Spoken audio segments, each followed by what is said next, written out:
Welcome back. Josh Taylor, Paul Zeiss, another episode of the Ireland Contracting Nightly Sports Call. 412-575-2600 on the Borders and Borders hotline. And, of course, taking your tweets at Josh Taylor HD. Paul, we got a question from Rob.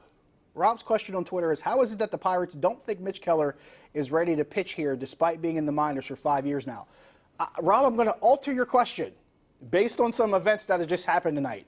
My question to you, Paul, is, how is it that the Pirates don't think Mitch Keller should have stayed here, given the fact that this evening he struck out 13 guys in 5 innings in AAA? Yeah, and when was his start? It would have been on pace for... Well, my point is it was more than 10 days. It was more than 10 days ago, right? So they could have brought him up. I believe he would have been on pace tomorrow to be called up again, if I'm doing my math right. I could be wrong. Okay, so it was either yesterday or tomorrow, but it would have been around 10 yesterday, days. then why he should be here? I would agree. If it's tomorrow, that explains it. And then they couldn't have brought him up. But it was yesterday or today.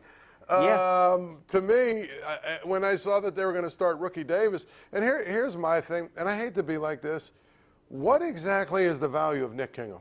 I don't understand why they still have this guy up here and why they keep putting him on the mound. It makes, just about every other guy they have, I could come up with a reason why they're on this team.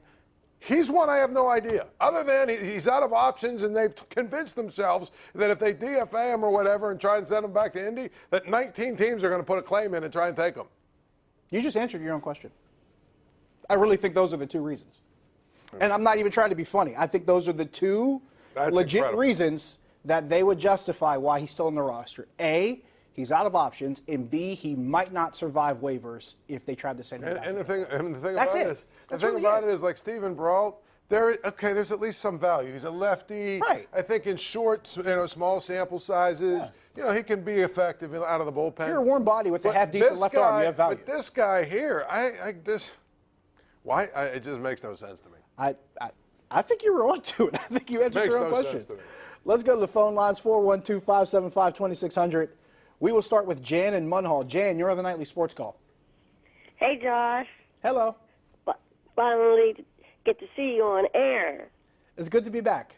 How you doing?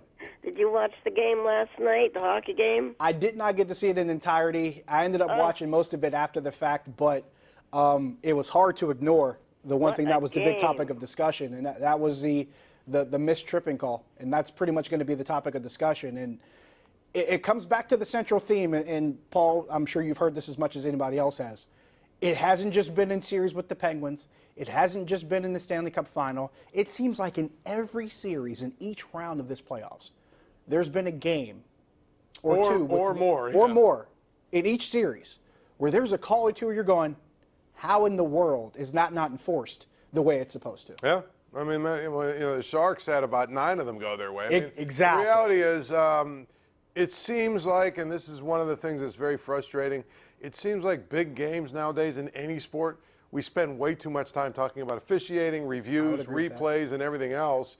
And in that game, last night, it was a great game, but basically all people are going to talk about is the fact that the winning goal, or what turned out to be the game-winning goal, might not have been a goal, or maybe should have. Probably should not have been a goal. Probably should not have happened. You're right. Now, there's two sides to this. I'm of two minds about it. One, I agree with you because it takes a lot of a focus off of everything else that led up to that. And we both know that nothing in sports is linear. So it's not like if you take this out, then this doesn't happen. It's not always that simple. But at the same time, it does make you wonder when something keeps happening that frequently and there doesn't seem to be any kind of solution in sight. Are they really paying attention, or are they okay with the status quo? And I think that's what makes people uncomfortable.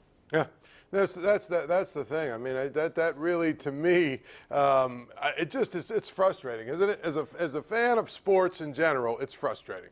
Speaking of frustrating, Joe in Penn Hills wants to talk about Nick Kingham. Nick, you're on the Nightly Sports Call. Hey, gentlemen.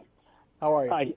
I'm good. I got to say, Nick Kingham and the other one that I question why he's on the roster is Clay Holmes, who came in before Kingham.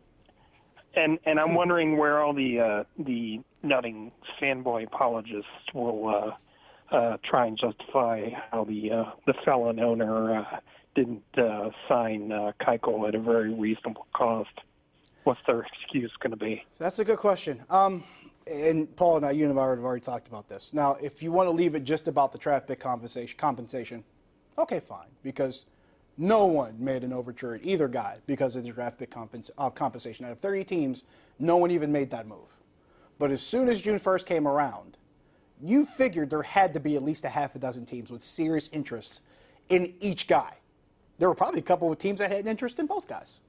It wouldn't surprise me. Yeah, of course. I mean, there were, but you know what? The bottom line is the teams that got him or the teams that went after him and basically said, "What do you want? We're giving it to you." You know.